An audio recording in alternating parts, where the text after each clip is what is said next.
जय राधा माधव जय कुंज बिहारी जय राधा माधव जय कुंज बिहारी जय गोपी जन वल्लभ गिरिवरधारी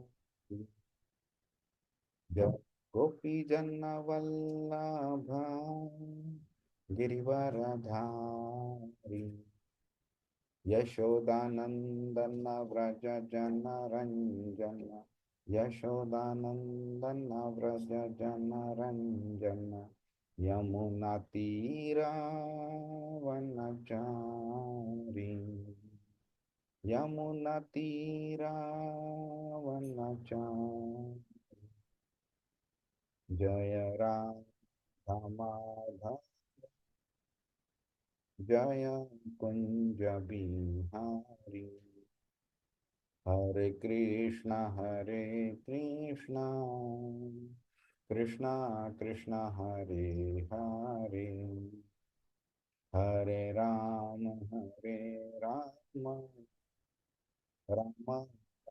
हरे हरे हरे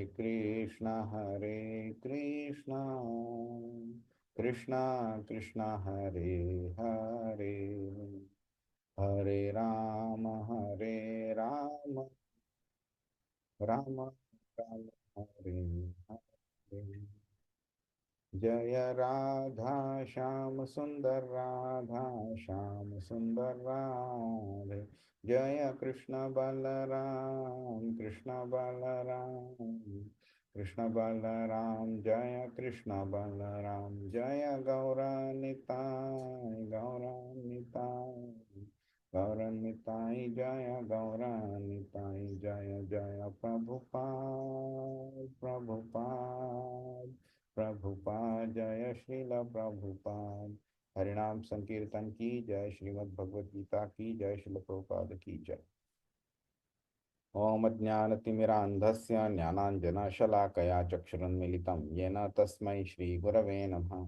श्रीचैतन्यमनोभीष्टं स्थापितं येन भूतले स्वयं रूप कदा मह्यं ददाति स्वपदान्तिकं वन्देऽहं श्रीगुरो श्रीयुतपदकमलं श्रीगुरुन् वैष्णवांश्च श्रीरूपं सागरजातं सहगण रघुनाथान्वितां तं सजीवं साद्वैतं सावधूतं परिजनसहितं कृष्णचैतन्यदेवं श्रीराधाकृष्णपादान् सहगण ललिता श्रीविशाखान्विशांश्च। हे कृष्ण करुणा सिंधु दीनबंधु जगतपते गोपेश गोपिकान्त राधाकान्त नमोस्तुते तप्त कांचन गौरांगी राधे वृंदावनेश्वरी वृषभानुसुते देवी प्रणमामि हरिप्रिये वाञ्छाकल्पतरुभ्यश्च कृपा सिंधुभ्य एव च पतितानां पावनेभ्यो वैष्णवेभ्यो नमो नमः। नमो विष्णुपादाय कृष्णपृष्ठाय भूतले श्रीमते भक्तिवेदांत स्वामिनिति नामिने नमस्ते सारस्वते देवे गौरवाणी प्रचारणे निर्विशेष शून्यवादी पाश्चात्य विषकारणे जय श्री कृष्ण चैतन्य प्रभु नित्यानंद श्री अद्वैत गदाधर श्रीवासादि गौर भक्तवृंद हरे कृष्णा कृष्ण कृष्ण हरे हरे हरे राम राम राम हरे हरे। हरे कृष्णा। कोणाला आठवते आपण काय केलं मागच्या आठवड्यात? हरे कृष्णा प्रभूजी, हरे कृष्णा। आपण 7.8 आणि 7.9 हे श्लोक 2 घेतले होते, ज्याच्यामध्ये 8व्या श्लोकामध्ये कृष्ण भगवानांनी 5 एक्झाम्पल आणि 9व्या श्लोकामध्ये 4 एक्झाम्पल दिलेले आहे. पण त्याच्यामध्ये पुन्हा कृष्ण भगवान जे काय एक्झाम्पल देत आहे त्याच्यामध्ये पुन्हा ठासून सांगत आहे की कृष्ण भगवान हेच परम सत्य आहे जे तुम्ही ऍक्सेप्ट केलं पाहिजे. By giving these various examples, he is emphasizing ki he is a creator, he is maintainer, he is sustainer, and he is the only destroyer.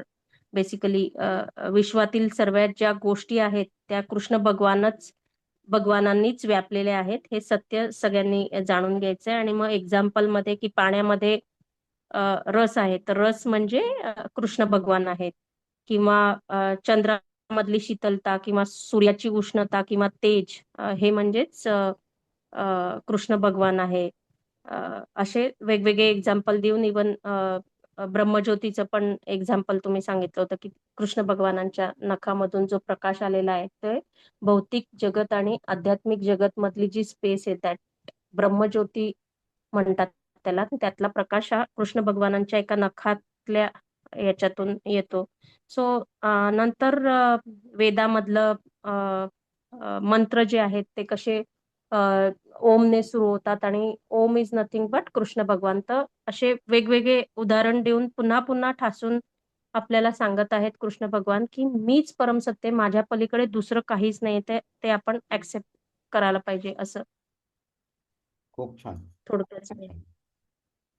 आणि 9व्या अध्यायामध्ये हा, आणि 9व्या अध्यायामध्ये की रस- पुन्हा तेच 4 एक्झाम्पल दिलेले आहे. की पृथ्वीचा जो सुगंध आहे तो म्हणजे कृष्ण भगवान आहे.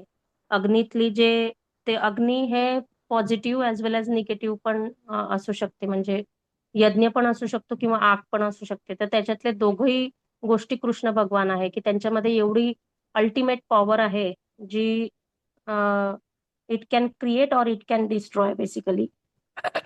आणि आपल्यामध्ये जो आत्मा आहे तो पण जीवनामध्ये जीवांमधील जीवनशक्ती मी आहे. म्हणजेच त्यांनी पुन्हा वारंवार सांगितलंय की आपल्या आत्म्यामध्ये पण कृष्ण भगवानांचा एक अंश आहे बेसिकली.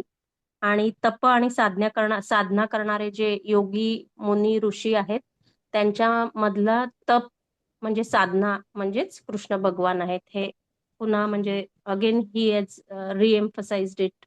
अजून भरपूर असे एक्झाम्पल आपल्याला सांगून ते पुन्हा सांगू इच्छित आहे की माझ्या व्यतिरिक्त दुसरं काही नाहीये. So that is the only thing. आपल्या मध्ये आत्मा नाहीये, आपणच आत्मा आहोत. हा, राईट राईट प्रभूजी. अजून कोणाला काही पॉइंट ऍड करायचा आहे?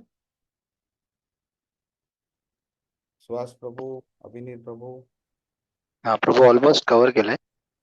फक्त तुम्ही सांगितलेलं की पुढचे हे जे 4 श्लोक आहेत इन्क्लुडिंग 7.8 आणि 9, तर टोटल 14 जे कॅपेबिलिटीज आहेत किंवा 14 जे आहेत एलिमेंट्स ते कव्हर करतात. त्याच्यातले आपण 9 कव्हर करेल आणि पुढे आपण पुढचे जे 5 आहेत ते कव्हर करू.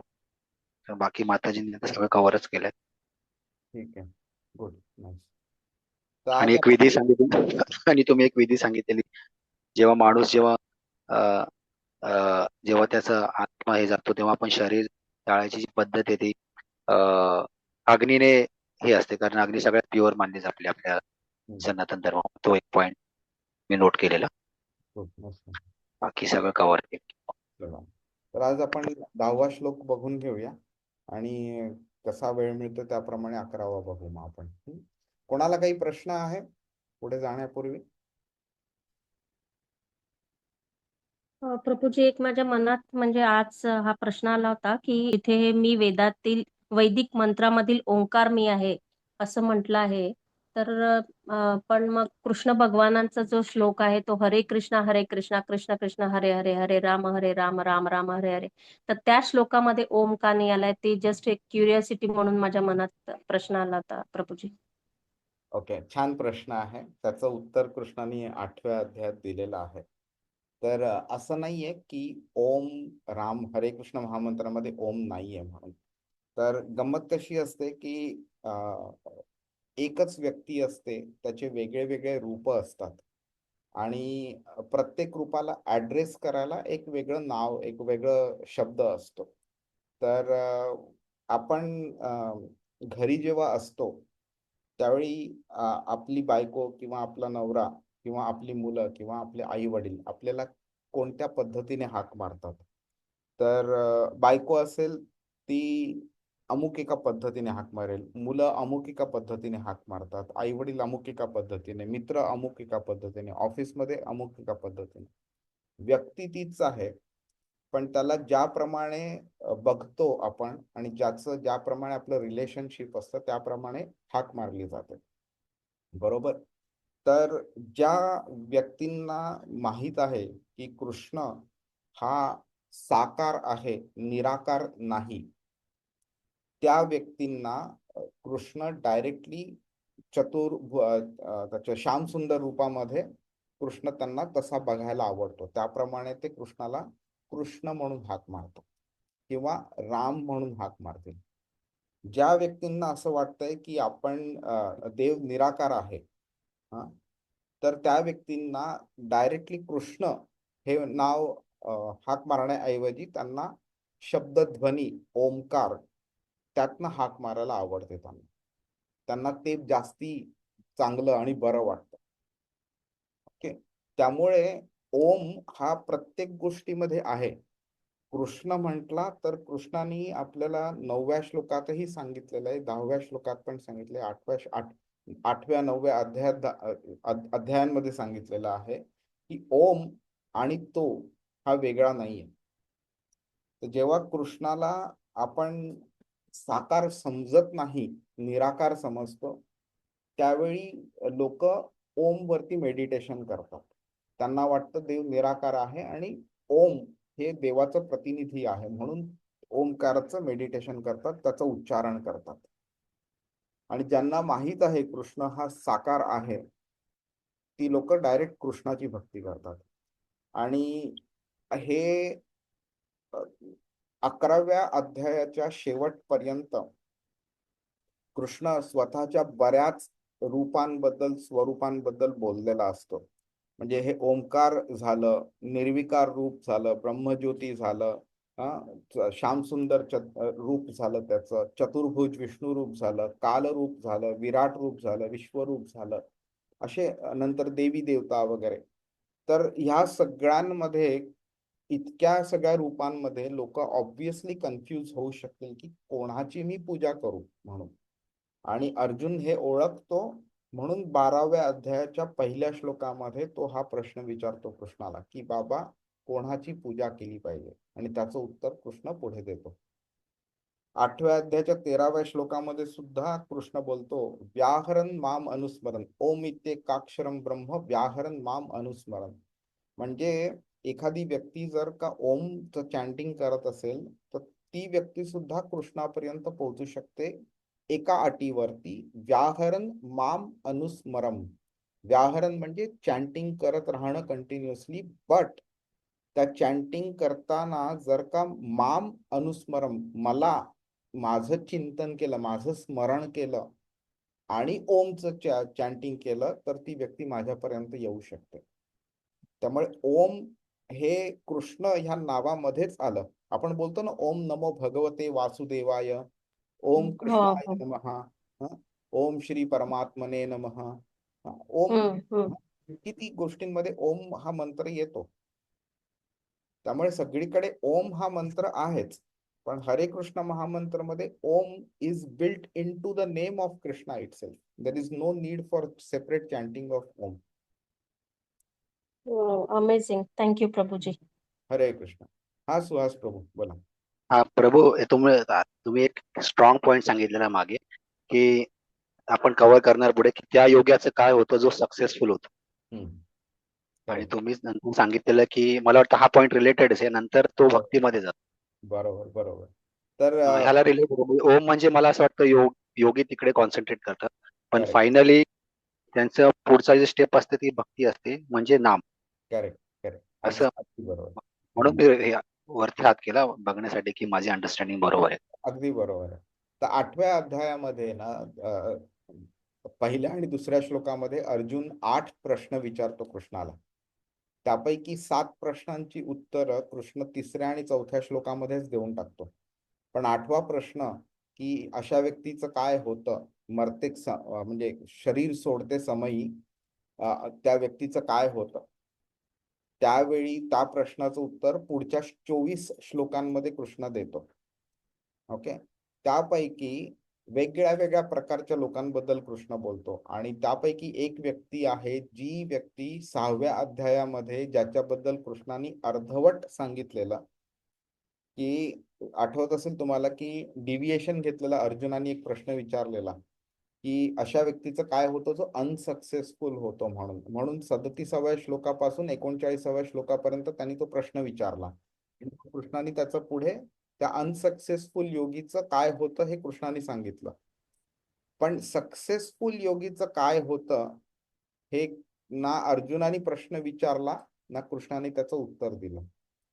त्या सक्सेसफुल योगी बद्दल कृष्ण सांगत राहतो की 8व्या अध्यायाच्या 10व्या श्लोकापासून 13व्या श्लोकापर्यंत कृष्ण त्या सक्सेसफुल योगी बद्दल सांगतो की तो योगी सुद्धा जो ओमचं मेडिटेशन करतो, जर का मला त्याचं माझं स्मरण केलं तर तो माझ्यापर्यंत पोहोचू शकतो म्हणून.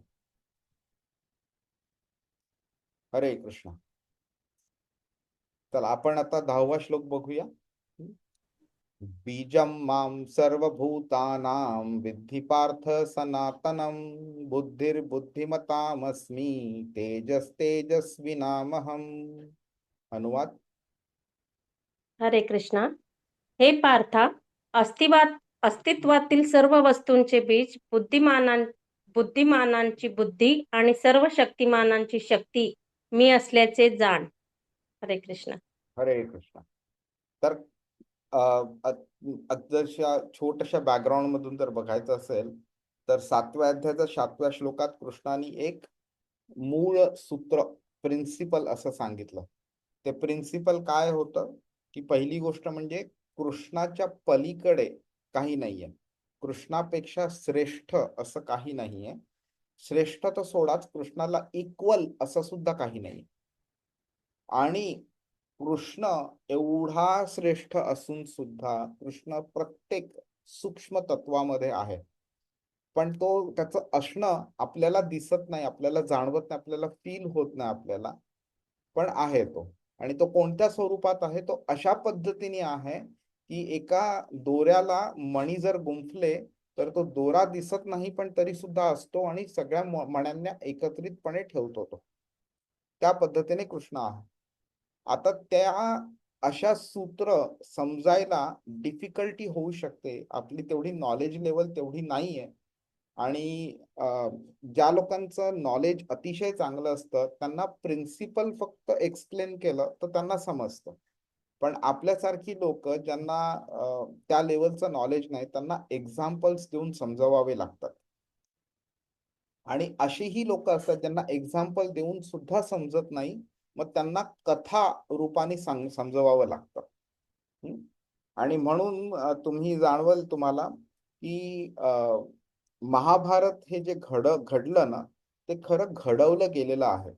का तर कलियुगाची सुरुवात होणार आहे आणि कलियुगामध्ये लोकांना कळलं पाहिजे की वागलं कसं पाहिजे, काय केलं पाहिजे, काय नाही केलं पाहिजे, काय चुका असतात, काय बरोबर आहे, चुकांची शिक्षा काय, बरोबर जे असेल वागणं त्याचे फायदे काय, म्हणून धर्माला अनुसरून चालण्याचे फायदे काय, हे सगळं जे तत्व शिकवायचं आहे आपल्याला, ते नुसतं तत्वरूपी आपल्याला समजणार नाही किंवा इव्हन नुसते नॉर्मल एक्झाम्पल्स देऊन सुद्धा समजणार नाही, म्हणून कथा रूपाने ते सांगावे लागले कृष्णाला. आणि म्हणून हे महाभारत हे आपल्याला दिसतंय की बाबा ते कसं घडलं, युधिष्ठिराने असं केलं, दुर्योधनाने असं केलं, पण ते खरं तर एक नाट्य रूप आहे. आपल्या समोर खऱ्या घटना घडवल्या गेल्या, सगळ्या ऑर्केस्ट्रेशन केलेलं आहे कृष्णाने आणि ते घडवलं गेलंय ते, so that we learn out of it. Okay. त्याचप्रमाणे 7व्या श्लोकामध्ये जो प्रिन्सिपल सूत्र सांगितलेलं आहे त्याचं 8व्या श्लोकापासून 11व्या श्लोकापर्यंत कृष्णाने त्याचं एक्झाम्पल्स दिलेले आहेत आपल्याला समजण्याकरता की तो कुठे आहे, त्याचं कॉन्ट्रीब्युशन काय आहे, त्याच्याशिवाय काहीही कोणतंही पान हलू शकत नाही, ते त्यांनी कन्फर्म केलं इकडे. तर आता 5 आणि 4 असे एक्झाम्पल्स 8व्या आणि 9व्या श्लोकात दिल्यानंतर तो आता इथे 3 एक्झाम्पल्स देतोय तो. ठीक आहे. आणि याचं रूप काय आहे तर बीजम माम सर्व भूतानाम. तर बीज म्हणजे सीड.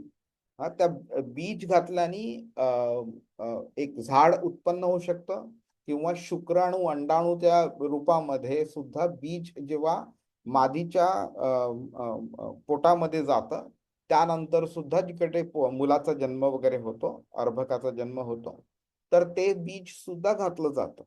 तर ते बीज गेल्यामुळे नंतर मग पुढचं कार्य होतं ते. तर तो बोलतो की हे बीज जे आहे ज्याचं म्हणजे ज्याला आपण फाउंडेशन म्हणू शकतो की सगळ्या प्रजननाच्या ज्या गोष्टी आहेत ओके, त्याचं फाउंडेशन म्हणजे बीज आहे, तर ते बीज तो आहे. ठीक आहे. आणि 14व्या अध्यायाच्या 4थ्या श्लोकामध्ये कृष्ण बोललाय, अहम बीज प्रदः पिता, म्हणजे मी बीज देणारा सगळ्या जीवमात्रांचा पिता आहे मी. नंतर बुद्धिर्बुद्धिमतामस्मी, बुद्धिमान जी लोक असतात त्यांची बुद्धी मी आहे, त्यांच्या बुद्धीचं जे फाउंडेशन आहे ते मी आहे, माझ्यामुळे त्यांच्याकडे बुद्धी आहे. जे काही चांगल्या आयडियाज वाटतात, आपल्याला वाटतं की आईन्स्टाईन केवढा हुशार होता. अरे बाबा, आईन्स्टाईनला बुद्धी कोणी दिली? ओके, तर ते बुद्धीचा जो स्रोत आहे ना, जो सोर्स आहे, त्याचं जे फाउंडेशन आहे ते कृष्ण आहे. आणि तेजस्वी नामहम, जे पण तेजस्वी लोक आहेत, जे पण तेज दिसतं आपल्याला वेगळ्या वेगळ्या गोष्टीमध्ये, अग्नीमधलं तेज असो किंवा एखाद्या व्यक्तीमधलं तेज असो किंवा एखादा सामर्थ्यवान व्यक्ती असो, शारीरिक असो, आध्यात्मिक सामर्थ्य असो, जे काही असो, त्याचं फाउंडेशन, त्याचं जे तेज आहे ते पण कृष्ण आहे. हे जे कृष्णाचं अस्तित्व आहे ते आपल्याला ह्यातनं समजू शकतं. ते कसं सगळं संपूर्णपणे व्यापलं गेलेलं आहे. तुम्ही कोणताही घ्या, अग्नी घ्या, अग्नीतलं तुम्ही प्रकाश आणि उष्णता काढून टाका, अग्नीला काही त्याचं अस्तित्व राहणार नाही. सूर्याचा प्रकाश आणि उष्णता काढून टाका, त्याचं काही अस्तित्व राहणार नाही. चंद्राची शीतलता काढून टाका, प्रकाश काढून टाका, काही अस्तित्व राहणार नाही, त्याला काही अर्थच नाही उरणार. त्याला इतके सगळे प्लॅनेट्स आहेत, तिकडे सगळे स्टार्स आहेत, आपण त्यांच्याकडे लक्ष पण देत नाही. चंद्राकडे का बघतो आपण? कारण चंद्राकडे असं काहीतरी आहे जे इतरांकडे नाहीये, आणि जे पण त्याच्याकडे आहे ते फक्त कृष्णाकडनं आलेलं आहे. आपल्या शरीरामध्ये जी आत्मा आहे, जीवन आहे, म्हणून 4 लोक मला त्यांच्या बरोबर ठेवतात. 2 मिनिटांनी, 2 वर्षांनी, 20 वर्षांनी माझा आत्मा जेव्हा या शरीरातनं निघून जाईल, त्यावेळी माझ्या मृत शरीराला 1 तास सुद्धा लोक बरोबर ठेवणार नाहीत. हा, व्यक्ती गेली रे गेली की लगेच त्याच्या अंत्यसंस्काराचे प्रयत्न चालू होतात, त्याच्याकरता कार्य चालू होतं. का तर ह्या अशा स्टेज मधल्या शरीराला, ज्याच्यात आत्मा नाहीये, त्या अशा शरीराला घरी जास्ती वेळ ठेवायचं नाही. हे जीवन जे आहे ते ज्या शरीरामध्ये आहे ते जीवन सुद्धा कृष्णाकडनं आलेलं आहे. प्रत्येक गुण, प्रत्येक क्वालिटी जी आपल्याला आवडते, बघायला आवडते, ऐकायला आवडते, खायला आवडते, ज्या पण कारणामुळे आवडते, ते प्रत्येक गुण, प्रत्येक सामर्थ्य, प्रत्येक प्रकारचं ज्ञान, प्रत्येक प्रकारची प्रतिभा, ऐश्वर्य, जे काही आपल्याला चांगलं दिसतंय ते कृष्णाकडलं आलेलं आहे. यद्यद् विभूतिमत् सत्वं श्रीमदुर्जितम एव वा तत्तदेवावगच्छत्वं मम तेजो अंश संभवः. 41व्या श्लोकात 10व्या अध्यायाच्या कृष्ण बेला की जे पण प्रतिभावान गोष्ट दिसते, जी पण चांगली गोष्ट दिसते तुला, ज्याच्यामुळे सुद्धा तुम्हाला अट्रॅक्शन निर्माण होतं, ती माझ्याकडनं आली आहे हे समज म्हणून. तर फक्त हे चांगलं गोष्टीत नाही, तर दुर्योधनाचा वाईटपणा, कंसाचा वाईटपणा, रावणाचा वाईटपणा, ओके, हा सुद्धा कृष्णाकडनं आलेला आहे. आणि कृष्णाकडनं का आलाय? तर कृष्णाला त्यांना अशा पद्धतीने वागवायचं आहे ज्याच्यामुळे लोकांना कळलं पाहिजे की कसं वागलं पाहिजे आणि कसं नाही वागलं पाहिजे, काय फळ मिळतं चुकीचं वागल्याने, धर्माच्या अनुसरून जर काम केलं तर काय फळ मिळतं ते त्याला शिकवायचं. आता आपण ह्याच्याबद्दल बोललोय, तर जे ह्या श्लोकामध्ये कृष्ण 3 पैलूंचं वर्णन करतो. ओके, पहिली गोष्ट म्हणजे शाश्वत बीज जे आहे ते, बीजम माम सर्वभूतानाम, सगळ्या जीवांच्या उत्पत्तीचं मूळ तो आहे. तर कोणतीही गोष्ट, ओके, त्याला एक सीड लागते ज्याच्यानंतर ते चालू होतं. ओके, तर नुसतं ती अशी, आता तुम्ही एखादं कार्य करायला चालू केलं तुम्ही, तर ते कार्य करण्याआधी एक आयडिया तुमच्या डोक्यात आलेली असते. ती idea becomes the seed for all your subsequent actions. ते आयडिया येणं हे सुद्धा आपल्याला कृष्णाकडनं मिळतं आपल्याला. ही संपूर्ण सृष्टी जी त्यांनी बनवलेली आहे ही पण त्याच्यामुळे आलेली आहे, त्याच्याकडनं आलेली आहे. एक मोठाच्या मोठा वडाचं झाड घेतलं आपण, तर ते सुद्धा एका छोट्याशा बीजाने सुरुवात होते त्याची. कोणतीही गोष्ट असो, झाड असो, प्राणी असो, मानव असो, देवता असो, कोणतीही असो, हे कृष्णाकडनं उद्भवतात ही लोक. त्यामुळे कृष्णाला सर्व कारण कारणम असं म्हटलं जातं. आणि गंमत कशी होते की एखादं बीज असतं, त्या बीजातनं जेव्हा झाड निर्माण होतं, त्यानंतर तुम्ही माती भरपूर आजूबाजूची जरी खोदली ना, तरी तुम्हाला ते ओरिजिनल बीज आहे ना, ते कधी सापडणार नाही तुम्हाला. ते कुठे निघून जातं कळतच नाही. त्याचं अस्तित्व जे आहे ते संपूर्ण नष्ट होतं. पण कृष्णाचं तसं नाहीये. एवढ्या सगळ्या गोष्टी निर्माण झाल्या, त्यांनी बीज दिल्यानंतर सुद्धा कृष्ण कृष्णच आहे. त्याच्यामध्ये काही कमी झालेलं नाहीये किंवा तो नष्ट नाही झालेला. बुद्धिर्बुद्धिमतामस्मी, सगळ्या बुद्धिमानांच्या बुद्धीचं मूळ कृष्ण आहे. बऱ्याच ठिकाणी आपण बघतो ना की एक अतिशय इंटेलिजंट माणूस असतो, एक अतिशय लॉजिकल माणूस असतो, छान वेगळ्या वेगळ्या पद्धतीने विचार करतो आणि एक आन्सर मिळवतो किंवा कन्क्लुजन वरती येतो, निर्णय घेतो तो वगैरे. ओके, ह्या सगळ्या गोष्टी करता जी बुद्धी, जे नॉलेज, जी गरज आहे ना, ती सगळी कृष्णाकडनं येते आपल्याला. एखादी विद्वान व्यक्ती असो, वैज्ञानिक असो, त्यांना आयडियाज येतात की मला हे असं ट्राय आउट करायचंय, मी ही करणार, मी ते करणार वगैरे. ते सगळे जी बुद्धी, ते सगळ्या आयडियाज, ते सगळा इंटेलिजन्स जो आहे त्याचा सोर्स कृष्ण आहे. जी पण आपली भौतिक क्षमता आहे ती त्याच्याकडनं आपल्याला ती प्राप्त झालेली आहे. आणि तेजस तेजस्वी नामहम, मी तेजस्वींचं सगळं तेज आहे. म्हणून कोणत्याही प्रकारचं तेज असो, सामर्थ्य असो, कोणत्याही प्रकारचं असो, ती कृष्णाकडनं आलेली आहे. ती शारीरिक ताकद असो, मानसिक असो, संयम असो, किंवा आध्यात्मिक प्रगती असो, किंवा कलात्मक असो, कोणत्याही प्रकारचं असो, ही सगळी कृष्णाकडनं येते आपल्याला. योद्धा असो, नेता असो, कलाकार असो, कोणत्याही प्रकारचं असो, सगळ्या प्रकारची शक्ती असो, धैर्य असो, जे काही असो, हे सगळं आपल्याला कृष्णाकडनं आलेलं आहे. ठीक आहे, तर आता ह्या गोष्टी जर आपण डिटेलमध्ये बघून घेऊया. ओके, एखादं बीज असतं ते झाडाला जन्म देतं. त्याचप्रमाणे कृष्ण सगळ्या सृष्टीचं, सगळ्या जीवात्म्यांचं, सगळ्या प्रकारच्या शरीरांचं, सगळ्या प्रकारच्या निर्जीव गोष्टींचं तो एक मूलभूत तत्व आहे, स्रोत आहे त्यांचा. आणि सर्व कारण ज्या कारणामुळे ते जन्म झालेला आहे त्याचं कारण पण कृष्ण आहे. ओके, पण आता आपण बोलल्याप्रमाणे जे भौतिक बीज असतं ते नष्ट होतं, त्यातनं कशाची उत्पत्ती झाली तर. पण कृष्ण हा सनातन आहे, शाश्वत आहे. त्यामुळे त्यांनी दिलेलं बीज अंकुरल्यानंतर सुद्धा कृष्ण कृष्णच राहतो. सगळ्या सृष्टीचा परम कारण तो आहे. ओके, एखादा छोटासा लहान किडा असो, किंवा मनुष्य असो, किंवा कोणता प्राणी असो, पक्षी असो, निर्जीव व्यक्ती असो, किंवा देवी देवता असो, त्या सगळ्या देवी देवतांचं बीज सुद्धा कृष्ण आहे. त्यांचं मूळ सुद्धा कृष्णात आहे. ओके, त्यामुळे आपण बोलतो देवी देवतांकडे पूजा वगैरे आपण करतो, नमस्कार करतो वगैरे वगैरे. तर ॲज अ रिस्पेक्ट म्हणून आपण त्यांना नमस्कार केला तर इट इज कम्प्लिटली फाईन. पण असं जर आपण समजून हे केलं की बाबा ते सर्वश्रेष्ठ आहेत, ओके, ते कोणाच्याही कंट्रोलमध्ये नाहीत, तर ती चुकीची अंडरस्टँडिंग आहे.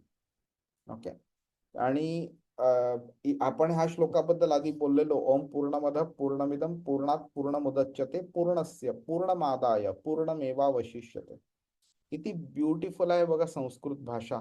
म्हणजे ऐकायला सुद्धा किती सुंदर वाटते. आणि एवढ्याशा श्लोकामध्ये एवढा अर्थ पण पॅक झालेला आहे त्याच्यामध्ये, की सत्य म्हणजे ब्रह्म म्हणजे कृष्ण संपूर्ण आहे. त्यांनी पूर्ण सृष्टी निर्माण केलेली आहे, तरी सुद्धा तो पूर्णच राहतो. तो कोणत्याही गोष्टी जेव्हा निर्माण करतो त्या गोष्टी सुद्धा पूर्ण असतात स्वतःमध्ये. आणि एवढ्या सगळ्या पूर्ण गोष्टी निर्माण करून सुद्धा तो पूर्णच्या पूर्णच राहतो तो. हरे कृष्ण. सॉरी हा.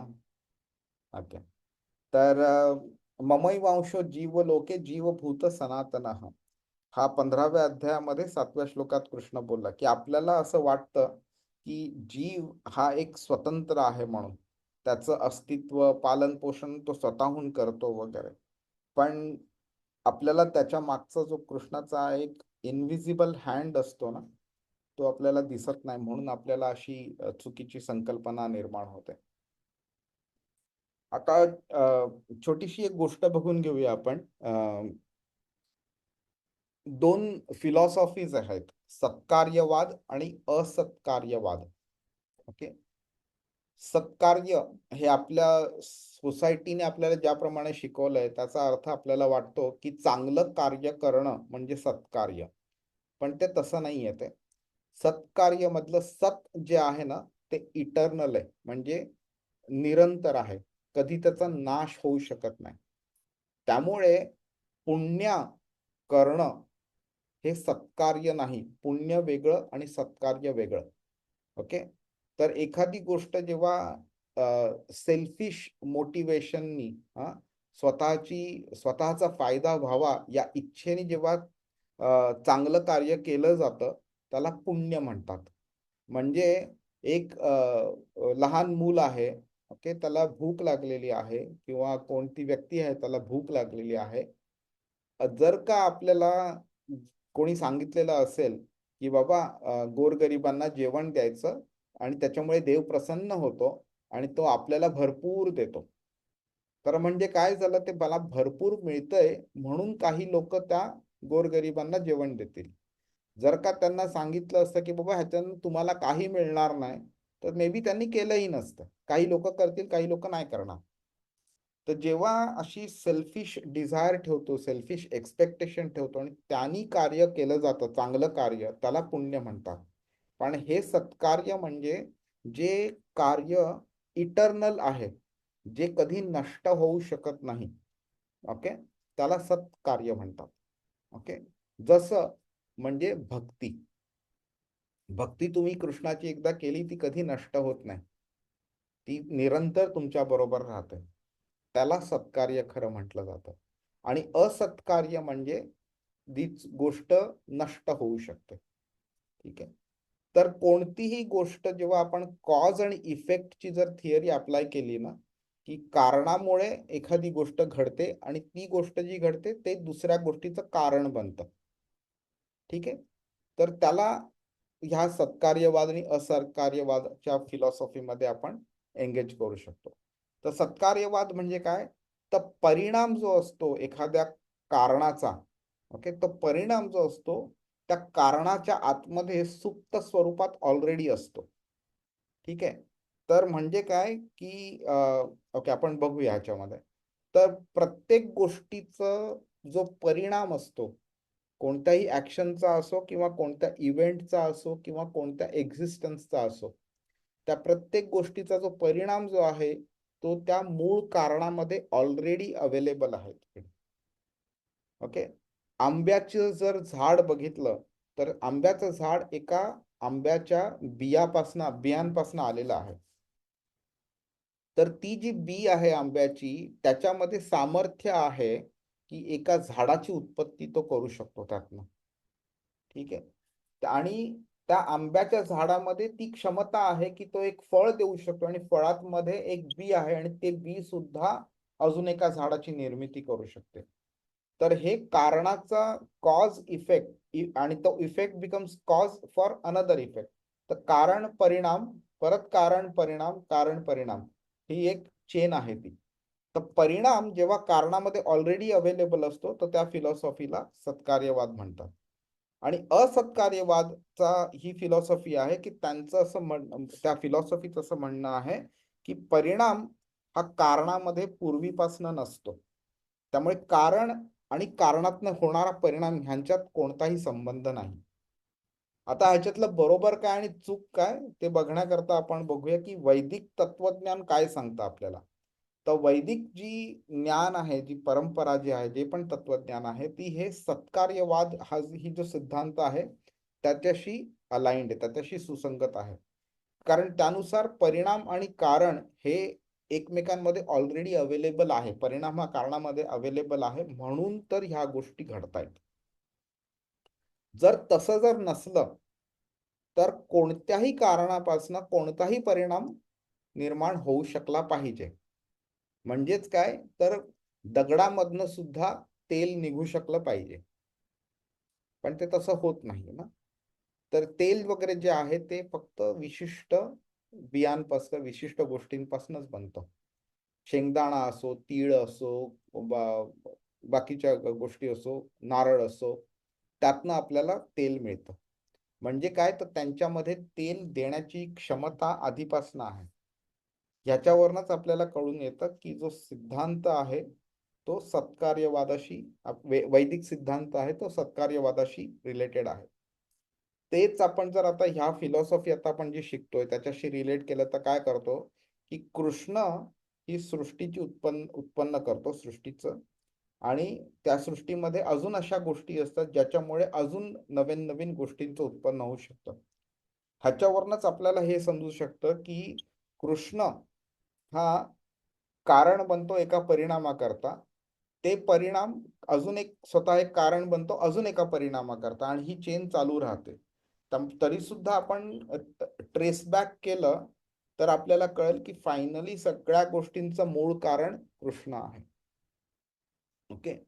आणि ते कृष्ण जो आहे तो नुसतं बीजच नाहीये, तर बीजाचं जे ओरिजिन आहे, बीज ज्याच्यामुळे उत्पन्न झालं ते सुद्धा कृष्णच आहे. संपूर्ण अस्तित्व ज्यातनं उद्भवतं तो कृष्ण आहे. तर हे समजणं ना गोष्टींचं खूप गरजेचं पडतं. कारण तुम्ही आता आपण मागे पण म्हटल्याप्रमाणे तुमचं उद्दिष्ट हे नसलं पाहिजे की मी भगवद्गीता शिकलो, मला ज्ञान मिळालं, बास, अजून मला काही नको. नाही. दोन गोष्टींकरता आपण भगवद्गीता शिकतोय. पहिली गोष्ट म्हणजे स्वतःच्या जीवनामध्ये ती ऍक्च्युली इम्प्लिमेंट करण्याकरता. अदरवाईज नुसतं तुम्ही ज्ञान घेतलं आणि ती ज्ञान जर का तुम्ही तुमच्या जीवनामध्ये आचरण केलं नाही त्याचं, तर त्या ज्ञानाचं फक्त असं म्हणजे फिलॉसॉफीच्या दृष्टीने, थिअरीच्या दृष्टीने उपयोग राहील त्याचा, बस. त्याचा पुढे जास्ती काय उपयोग नाही होणार. त्यामुळे तुम्हाला तुमच्या जीवनात ते अप्लाय करायलाच पाहिजे. त्याच्याकरता भगवद्गीता आपण शिकतोय.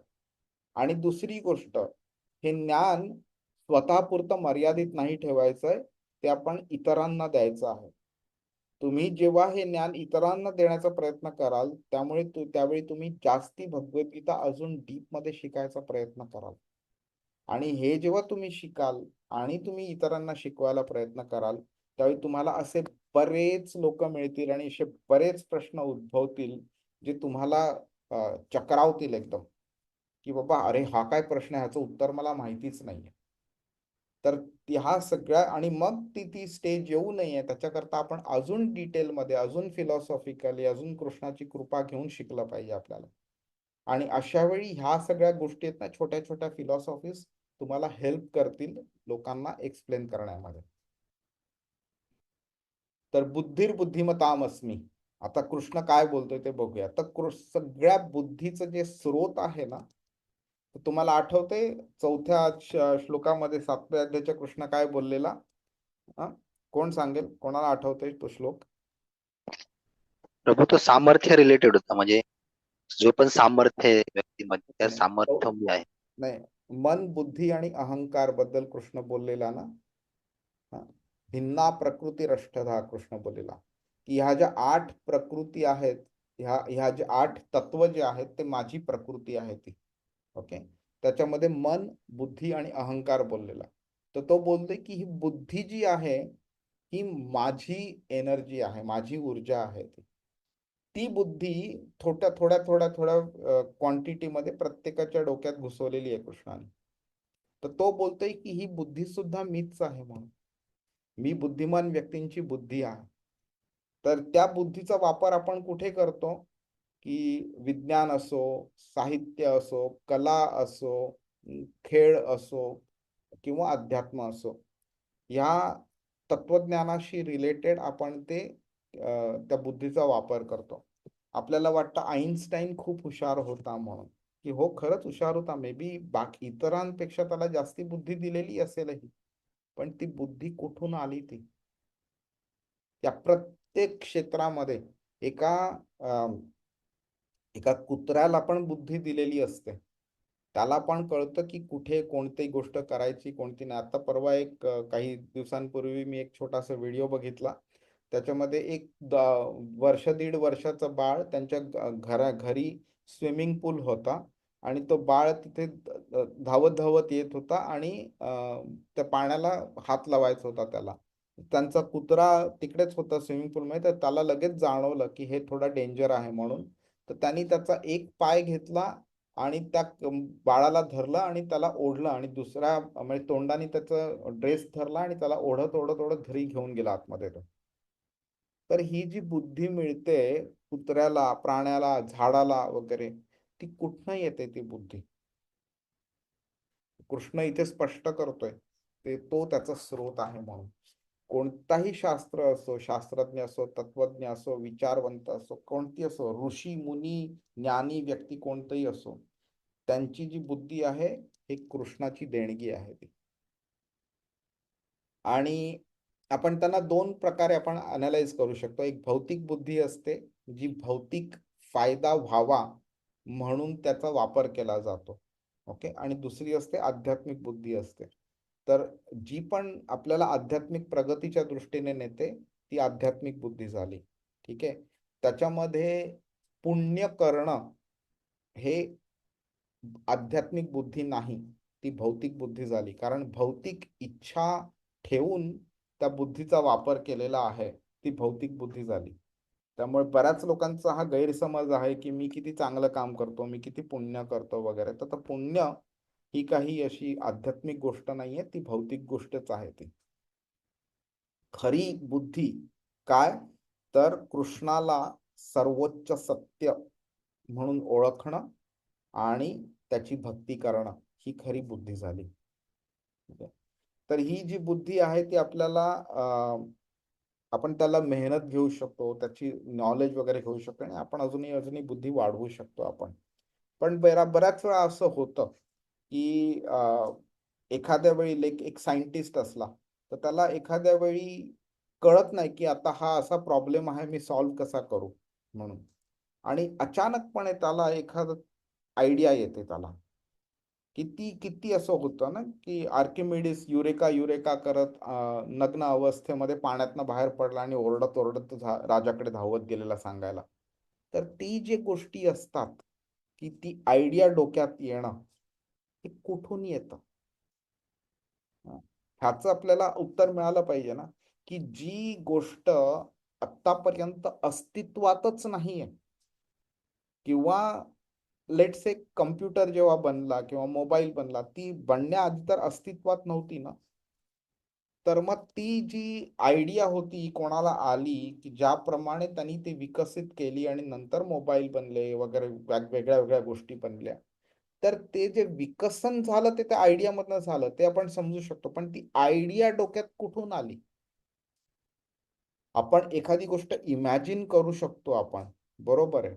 पण इमॅजिन केल्यामुळे आपण ती बनवू शकतो असं नाहीये. ती बनवायला सुद्धा एक नॉलेज लागतं. ते कुठनं येतं ते? तर हे जे ही जी सगळं ज्ञान दिलं जातंय किंवा बुद्धीचा विकास होतो, हे कृष्णाकडनं होतंय. तो जो इनविजिबल हँड आहे कृष्णाचा, ते आपल्याला समजणं आवश्यक आहे. त्यामुळे आपण बघू शकतो की प्रत्येक शरीरामध्ये आत्म्याबरोबर परमात्मा सुद्धा स्थित असतो. तो परमात्मा प्रत्येक व्यक्तीच्या कर्मानुसार, त्याच्या इच्छेनुसार, त्याच्या भौतिक पात्रतेनुसार किंवा त्याच्या आध्यात्मिक पात्रतेनुसार त्याला बुद्धी प्रदान करतो तो. आता एखादी व्यक्ती चुकीची वागली तर त्या चुकीच्या वागण्यावरती आपण रिॲक्शन देतो आपण. ते रिॲक्शन देण्याची क्षमता, एक रिॲक्शन देण्याचा जो निर्णय असतो, तो निर्णय कुठनं होतो? बुद्धीमुळे होतो. आपल्याला वाटतं की त्यांनी अमुक एका प्रकारे वागलेला आहे, त्यामुळे त्याला जी रिॲक्शन द्यायची ती अमुक एक रिॲक्शनच दिली पाहिजे and that is the right solution आपल्याला वाटतं. ओके. त्याप्रमाणे आपण त्याला रिॲक्शन देतो. तर ते जे नॉलेज आहे की असं दे म्हणून, ते पण कृष्ण आपल्या डोक्यात घालत असतो.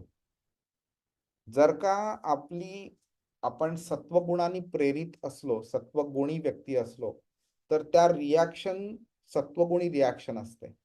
जर का आपण रजोगुणी किंवा तमोगुणी व्यक्ती असलो, तर तशा प्रकारचे विचार आपल्या मनात येतात आणि तशा प्रकारचे रिॲक्शन्स आपण देतो.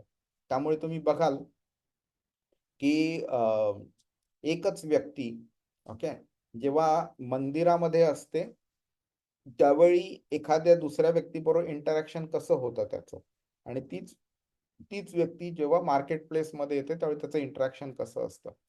त्यामुळे वेगळ्या वेगळ्या ठिकाणी वेगळ्या वेगळ्या हे जे गुण असतात त्यांचा इन्फ्लुएन्स असतो. त्याप्रमाणे आपले विचार, त्याप्रमाणे आपले तर्क, त्याप्रमाणे आपलं वागणं होतं. आणि हे सगळं फीडिंग जे असतं हे कृष्णाकडनं येत राहतं. आपली जे कर्म आहेत त्या कर्मांचं आपल्याला फळ मिळावं म्हणून ते रिॲक्शन्स येतात आपल्याकडनं. कृष्ण जी व्यक्ती भक्ती करते त्या व्यक्तीला भक्ती अजून अजून वाढवणं, अजून अजून त्याचं इन्क्लिनेशन निर्माण करणं की अजून भक्ती कर, ते सुद्धा कृष्ण देतो.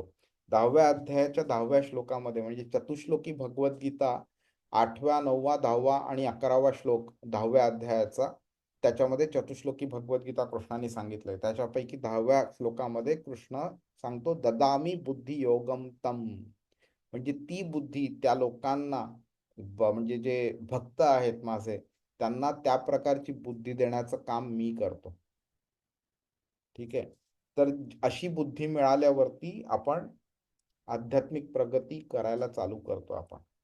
तर आज आपल्यापैकी इकडे जे सगळे आज उपस्थित आहेत, तुम्ही असं नका समजू की तुम्ही कर्म चांगलं केलेलं म्हणून तुम्ही इथे आलेला आहात क्लासमध्ये. असं नाहीये. ही जी बुद्धी जी आहे कृष्णाने तुम्हाला प्रदान केलेली आहे, ज्याच्यामुळे तुम्हाला वाटलेलं की बाबा 1-1.5 तास बाकीच्या गोष्टी करण्यापेक्षा भगवद्गीता शिकणं जास्ती चांगलं आहे, कृष्णाबद्दल शिकणं जास्ती चांगलं आहे.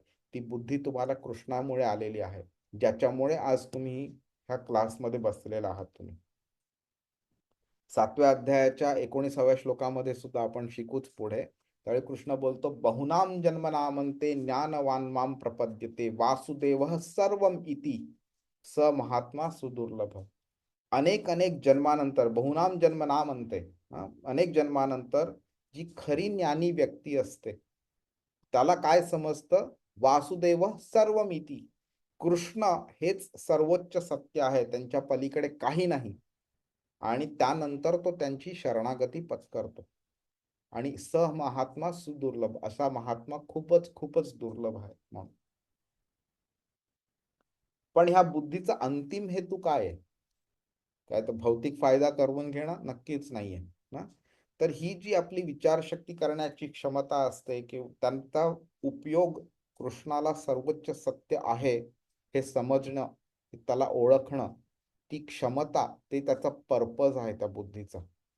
आणि मग कितीही आपण भौतिक गोष्टींमध्ये पुढे गेलो भौतिक बुद्धीचा वापर करून सुद्धा, तरी सुद्धा ॲट अ सर्टन पॉइंट आपल्याला समजतं की व्हॉट हॅव आय अचीव्ड. 2-4 घरं असतील, 10-12 गाड्या असतील किंवा बाकी सगळी भौतिक सुखसुविधा असतात, सगळ्या गोष्टी इकडे सोडूनच आपल्याला जावं लागणार आहे. पण आपल्या बरोबर जे जाणार ते आपली आध्यात्मिक प्रगती जाणार आहे. आणि त्या आध्यात्मिक प्रगती करता आपण किती मेहनत केली, आपल्याला दिलेली बुद्धी जी होती त्याचा आपण किती वापर केला, हा प्रत्येकाने स्वतःला प्रश्न विचारायचा आहे. आणि मग आपल्याला कळून येईल की खऱ्या बुद्धीचा अंतिम हेतू काय होता आणि आपण त्याचा वापर कशा करता केला. आता तेजस तेजस्वी नामहम याबद्दल आपण जरा बघूया. तर कृष्ण काय बोलतो इकडे, सगळ्या तेजस्वींचे तेज मी आहे. आधी काय तो बोललेला, अग्नीचं तेज मी आहे. त्या सगळ्या मध्ये, त्या सगळ्या गोष्टींमध्ये खरं तर बघितलं तर अग्नी पण येतं. पण अग्नीला त्यांनी स्वतः सेपरेटली त्यांनी सांगितलेलं आहे का, तर अग्नीचं तेज, त्याची जी हीट किंवा त्यातनं जो येणारा प्रकाश आहे, ती एका वेगळ्या कॅटेगरीमध्ये येते ती. म्हणजे जेव्हा आपण अग्नीमध्ये असं बोट घालतो त्यावेळी आपल्याला जाणवतं की बाबा आपलं बोट भाजलं गेलं म्हणून. ओके. पण त्या प्रकारचं एक्सपिरियन्स आपल्याला बाकीच्या लोकांबरोबर डील करताना होतोच असं नाहीये. तर इकडे कृष्ण काय बोलतोय की कोणत्याही व्यक्तीचं सामर्थ्य, समजा एक अतिशय बलशाली व्यक्ती असो, भीमासारखी बलशाली व्यक्ती आहे, तर त्या बलशाली व्यक्तीच्या संपर्कात आल्यानंतर इट इज नॉट नेसेसरी की आपल्याला इमिडिएटली हे जाणवेल की भीमाकडे जे हे बल आलेलं आहे ते कृष्ण आहे, ते जे सामर्थ्य आहे ते कृष्ण आहे, म्हणून ते जाणवणार नाही आपल्याला.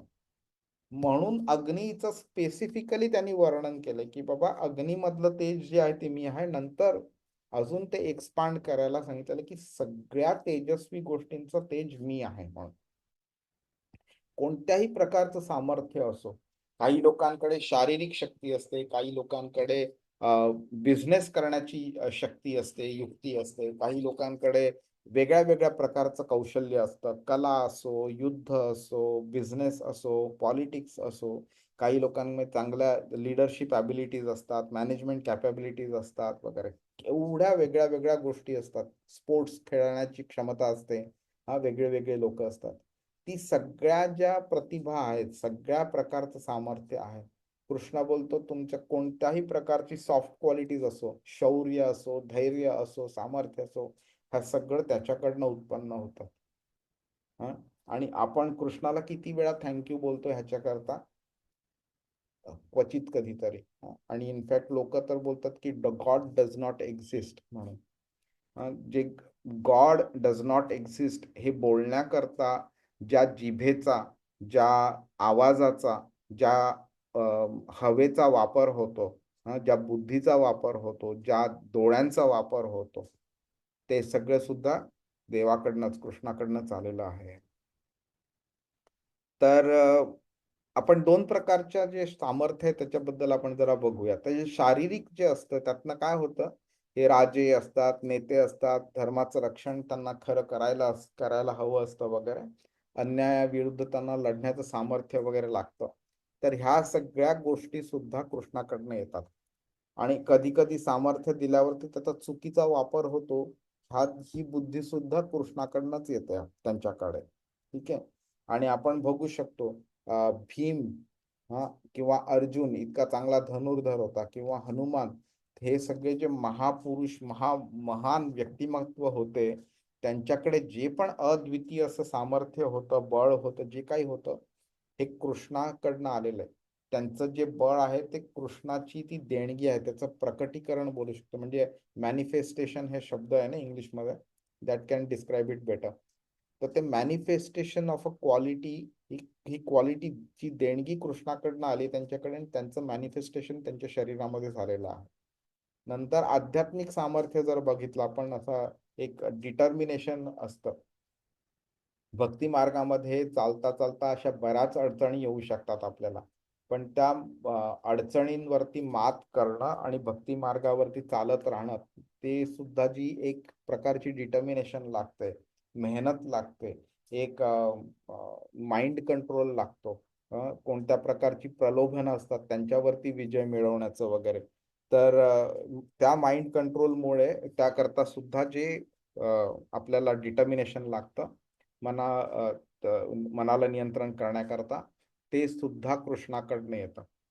बऱ्याच वेळा आपण बघतो की काही अशा सिच्युएशन्स मध्ये आपण पडतो आणि आपल्याला आता काय करायचं पुढे कळत नाही, आपल्याला त्याचं एक मोठं संकट आल्यासारखं वाटतं आणि त्या संकटावर मात कसं करायचं आपल्याला कळत नाही. तर त्याच्याकरता जी आयडियाज देतो आपल्याला येतात, असं करूया, तसं करूया, किंवा अमुक एका माणसाकडनं मदत होते, अनएक्सपेक्टेडली मदत होते वगैरे, ह्या सगळ्या गोष्टी सुद्धा कृष्णाकडनं येतात.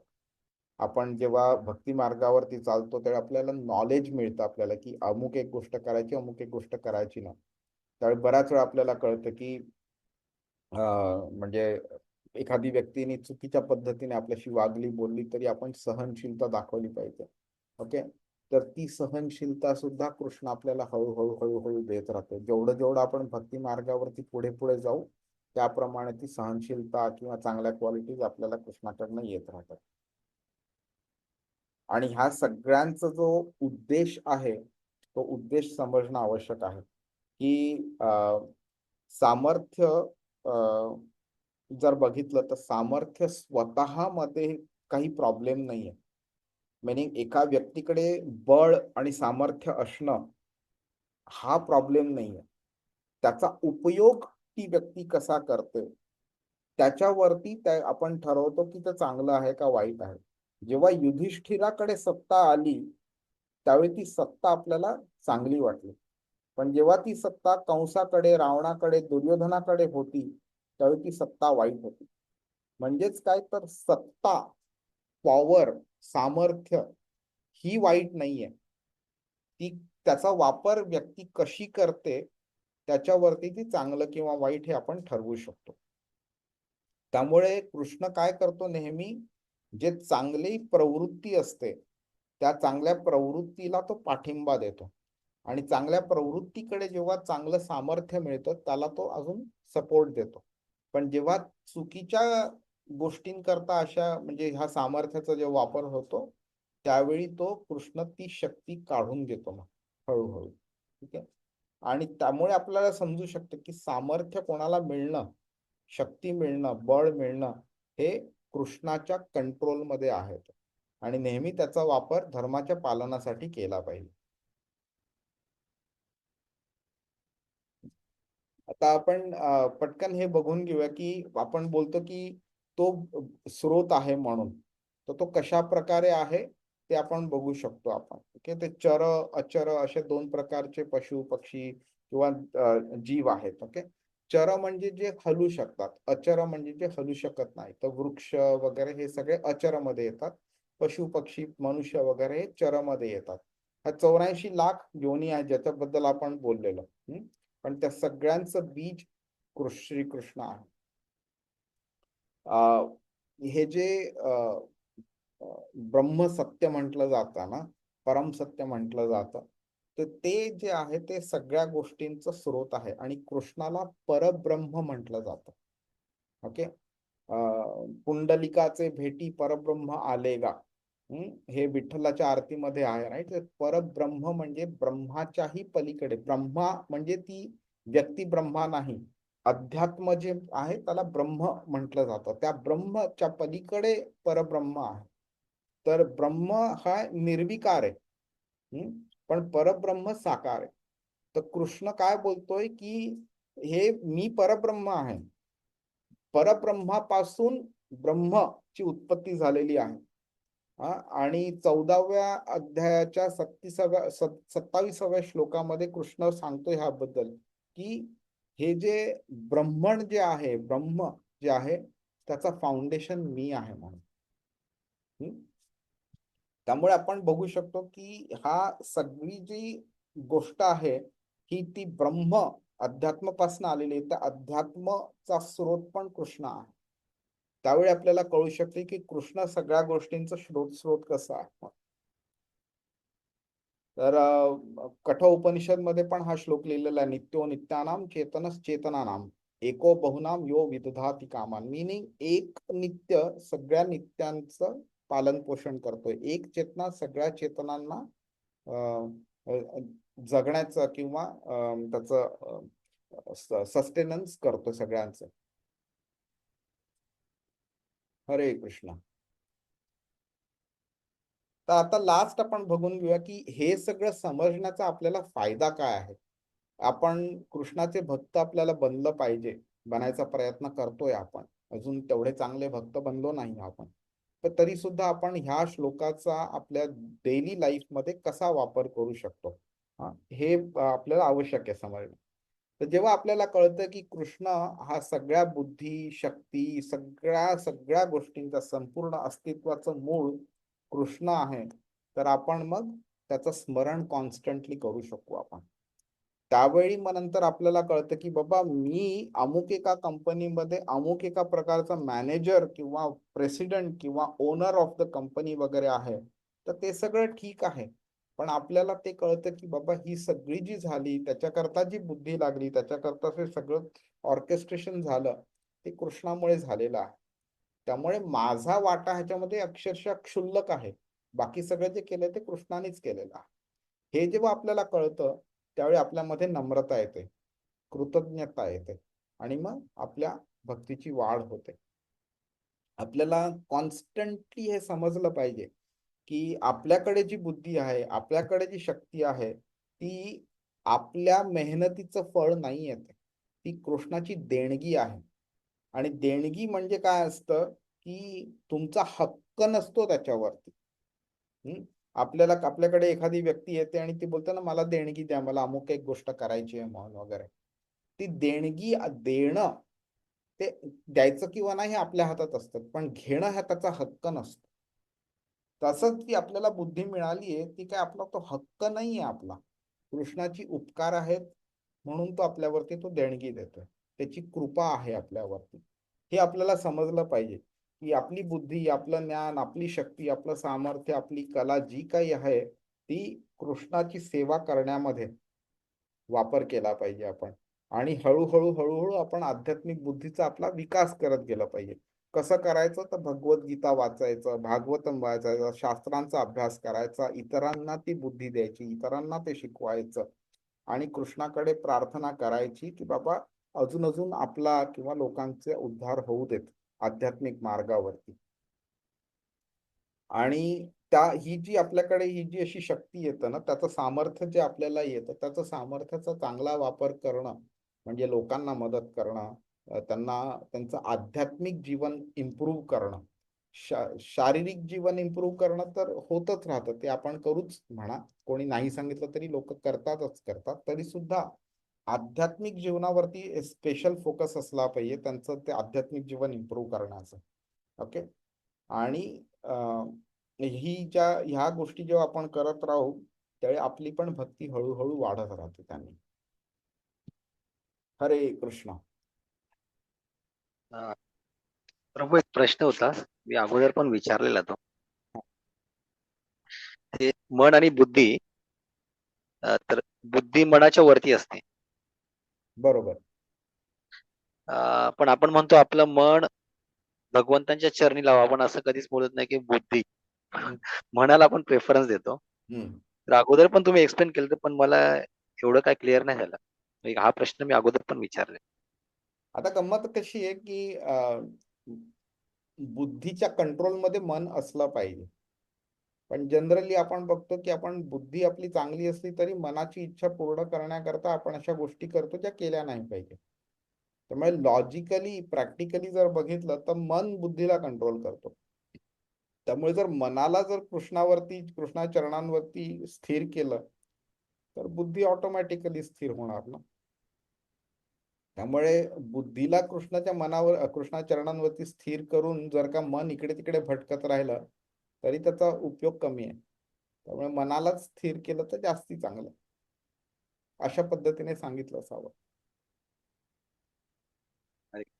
म्हणजे प्रभूजी आता म्हणजे रिसेंटली आम्ही म्हणजे मंदिरात माझ्यावर एक माताजी आहे त्या सेवा करायला आलेल्या. म्हणजे डायरेक्टली त्यांची भगवंतांची सेवा असते. तर म्हणजे ऍट द टाइम म्हणजे भगवंतांचं असं ड्रेसिंग वगैरे करताना जरासं त्यांचं असं बोटाला कापलं आणि त्याच्यामुळे त्यांच्या बोटातून असं ब्लड यायला लागलं. तर त्या मला काय बोलल्या की असं ब्लड यायला लागलं बोटातून तर मी आता पूजा नाही करू शकत. मला म्हणजे म्हणजे स्नान करून मला पूजा करायला अधिकार आहे. तर म्हणजे मला ऍक्च्युली त्यांना विचारायचं होतं पण थोडंसं भीती वाटत होती म्हणून म्हटलं प्रभूजींनाच विचारूया आपण. तर असं का आहे प्रभूजी म्हणजे असं बोटातला खरचटलं किंवा रक्त आलं तर असं मग ब्लडला असं म्हणजे अशुभ का मानलं गेलं आहे प्रभूजी? अं, काय असतं, की प्रत्येक गोष्ट जी करतो ना त्याला काही रूल्स असतात, काही रेग्युलेशन्स असतात. ठीक आहे. तर जेव्हा आपण डीटी वर्शिप करतो त्यावेळी त्याचे काही स्टँडर्ड्स असतात. त्या स्टँडर्ड्स स्पेसिफिक रिझन्स करता ते ठेवलेले आहेत. फॉर एक्झाम्पल, आपण कृष्णाची जर पूजा केली किंवा आपल्या घरी देव्हारा असतो, देव्हाऱ्यामध्ये देवी देवता असतात आणि बाकी बऱ्याच गोष्टी असतात, तर आपण अंघोळ झाल्याशिवाय कधी त्यांना हात नाही लावत. बरोबर. अंघोळ करतो आपण, प्रॉपर शुचिर्भूत होतो आणि नंतर मग त्यांची पूजा करायला घेतो. तर आता जो प्रश्न त्या रक्ताच्या बाबतीत ऍप्लिकेबल आहे तोच प्रश्न इकडे पण ऍप्लिकेबल आहे ना, की असं का, की कृष्ण तर बोलतो की बाबा तुम्ही संपूर्ण निर्मळ मनाने माझ्याकडे या, तो शरीराला महत्व देत नाही, मग आंघोळ कशाला करायची. तर अशी गोष्ट आहे की डिसिप्लिन इज प्रायमरी. ओके. कारण आपल्याला ना शॉर्टकट्स फाइंड आउट करायला आपल्याला जास्ती आवडतं. तर जर का आपल्याला सांगितलं की इट इज ओके, अंघोळ न करता सुद्धा तुम्ही कृष्णाला हात लावा, पूजा करा, नो प्रॉब्लेम, तर ग्रॅज्युअली होणार काय, आपण रेअरली अंघोळ करू आणि पूजा करू आपण. तर त्या लेवलला आपण खाली पडू नये म्हणून एक सेफ्टी नेट लावलेलं असतं, रूल्स अँड रेग्युलेशन्सचं. आणि त्या सेफ्टी नेटमुळे काय होतं, आपण एका कमीत कमी एक लेवलची स्टँडर्ड आपण अप्लाय करतो. ओके. आणि इट एन्श्युअर्स की आपण म्हणजे पाप करणार नाही. डीटी वर्शिप मध्ये सुद्धा अपराध होतात चुकीच्या पद्धतीने केला. ते अपराध आपल्याकडनं होऊ नये, आपल्या आध्यात्मिक मार्गावरती ते आपल्याला डिफिकल्टीज बनू नये म्हणून हे रूल्स अँड रेग्युलेशन्स हे केलेले असतात. तर त्याचप्रमाणे काही अशा गोष्टी आहेत जे सांगितलेलं आहे की तुम्ही करायला नाही पाहिजे. लाईक नख, केस, आपलं अंगावरची कातडी आणि रक्त किंवा आपली लाळ वगैरे ह्या गोष्टी इम्प्युअर मानल्या जातात. का तर इट इज अन आपल्या शरीराचं ते एक आउटपुट आहे. जी व्यक्ती सॉरी जे लॉजिक रक्ताकरता अप्लाय केलंय ना की का त्या व्यक्तीने आंघोळ केली पाहिजे, तर तेच लॉजिक आपले जे मलमूत्र असतं त्याला सुद्धा लॉजिकली अप्लाय व्हायला पाहिजे ना. की समजा एका व्यक्तीनी शी करून आला आणि त्यांनी हात न धुता स्वयंपाक केला, तर त्यांनी बनवलेलं जेवण आपल्याला जेवायला आवडेल का? तुम्ही एखाद्या रेस्टॉरंटमध्ये गेला आणि त्या रेस्टॉरंट तुम्हाला कळलं की ही व्यक्ती जी आत्ता माझं जेवण बनवते ती तुम्हाला समजा कॅमेरा दाखवला कोणीतरी, हा व्हिडिओ दाखवला की ती व्यक्ती बघा आता इथे बाथरूम मध्ये गेली आणि हात न धुता बाहेर आली आणि त्याच हाताने त्यांनी जेवण बनवलंय आणि त्या जेवणामध्ये 2-4 घामाचे ठिपके पण पडलेले आहेत तिकडे. हे जेव्हा तुम्हाला कळेल आणि तुमच्या टेबलावरती त्याचं ताट येईल, तेच जेवण आहे, तर तुम्ही खाल का ते? का तर ते एक इम्प्युअर गोष्ट आहे. आपल्या शरीराचं ॲज अ आउटपुट ते इम्प्युअर आहे. ते इम्प्युअर गोष्ट द पर्सॉनिफिकेशन ऑफ प्युरिटी. हा, कृष्ण प्युरिटीचं एक व्यक्तिमत्व आहे. ते मला माहिती नाही मराठी शब्द कसा बोलायचा, पण मूर्तिमंत प्युरिटी म्हणजे कृष्ण.